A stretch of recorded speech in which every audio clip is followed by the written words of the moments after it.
Que o Pai Eterno abençoe o seu dia. Aqui, irmã Lucimara, a Seara vem. A palavra de hoje, irmãos, está em Lucas, capítulo 9, versículo do 28 ao 35, que diz assim: Cerca de uma semana depois de Yeshua ter dito essas coisas, levou Quefa, que é Pedro, João e Tiago, consigo e subiu a um monte para orar. Enquanto orava, a aparência de sua face mudou e suas roupas ficaram de um branco resplandecente. De repente, havia dois homens conversando com ele, Moisés e Elias. Eles apareceram em um esplendor glorioso e falavam sobre seu êxodo, que deveria ser cumprido brevemente em Jerusalém. Pedro e os que estavam com ele foram dominados pelo sono. Acordando subitamente, eles viram sua glória e os dois homens em pé ao lado dele. Quando os homens iam deixar Yeshua, Pedro disse-lhe sem saber o que falava: É bom estarmos aqui, Rabi. Vamos construir 3 cabanas, uma para você, uma para Moshe e outra para Eliarro, que é Moisés e Elias. Enquanto falava, uma nuvem os envolveu. Eles ficaram com muito medo ao entrar na nuvem. E veio uma voz dela dizendo: Este é meu filho, a quem escolhi. Ouça-no. Amém. Amados irmãos e irmãs, esta palavra nos mostra como Yeshua, mesmo aqui como homem, o Senhor estava com ele. E era em Yeshua que víamos as obras do Pai. E vemos também que Pedro e seus demais discípulos de Yeshua, mesmo estando com o Messias e aprendendo com ele, muitas coisas eles ainda não entendiam. Yeshua viu, conversou com Moisés e Elias em corpo de glória, porque Elias e Moisés estão na glória com o Senhor, é o que dá a entender pela palavra. E Pedro, querendo agradar, quis fazer um altar, né? Uma cabana, como se fosse um altar, né? Um lugar para eles descansarem. Por isso que na palavra fala, sem saber o que dizia, fez uma cabana. O lugar é somente de Yeshua. Queria fazer uma cabana para os 3, como uma questão de adoração, sem perceber que estava agindo de forma errônea diante de Deus.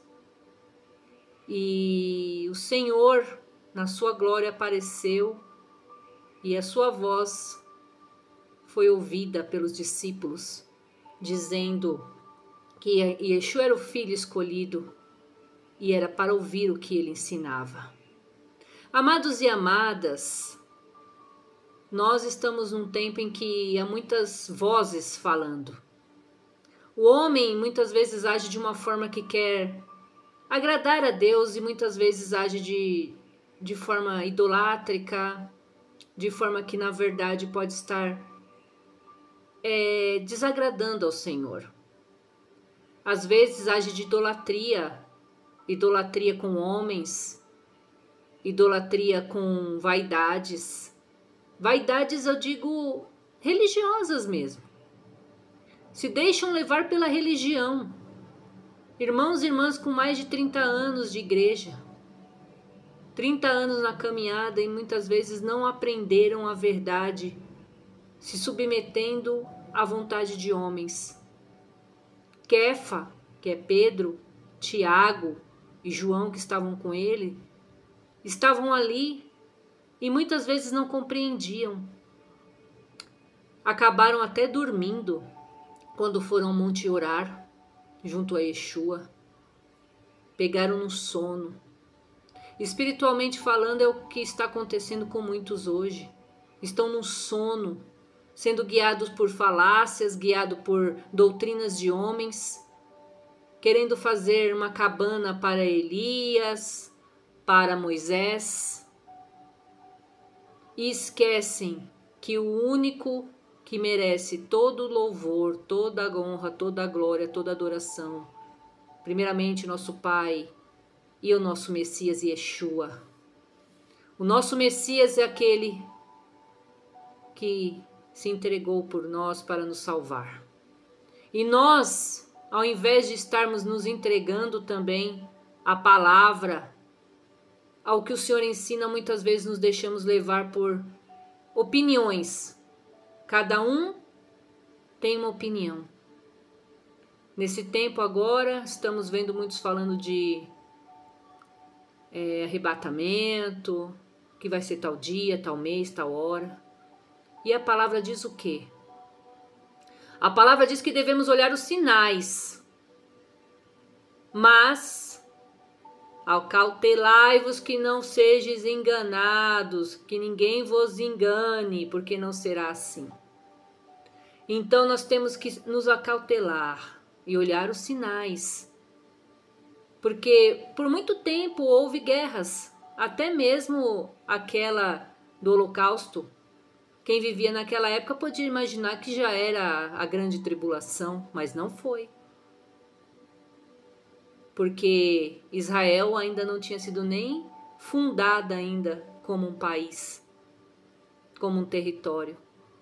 Foi só em 1948 e a guerra foi em 1945 com o Hitler. Então hoje nós estamos vendo, irmãos e irmãs, que mesmo com tantas coisas que aconteceu, não significa que não vai haver um final. Sim, porque agora nós vemos que é mundial, não é só em situações, guerras assim, isoladas, as catástrofes climáticas e principalmente Israel, que nós temos que estar sempre olhando, vigiando, porque é de lá que nós vemos o cumprimento. Mas o que nós temos que mais nos preocupar, ao invés de pensar que dia que Yeshua virá, é saber se estamos como as virgens prudentes. Você tem que vigiar sua conduta, sua vida de santidade, se está de acordo com o que o Senhor tem ordenado a você obedecer. Porque de nada vale você estar atento aos sinais e não estar atento à sua própria vida, ao seu espiritual. E também como você tem vivido em relação com outras pessoas, se tem orado, ajudado o seu irmão e sua irmã, o seu próximo. Esta é a nossa missão nessa terra. Fazer com que estejamos limpos, imaculados na presença do Senhor e ajudando outros também a entrar no caminho correto para a salvação. Porque o Senhor um dia vai nos cobrar. Que Yeshua purifique e santifique seu entendimento. A paz.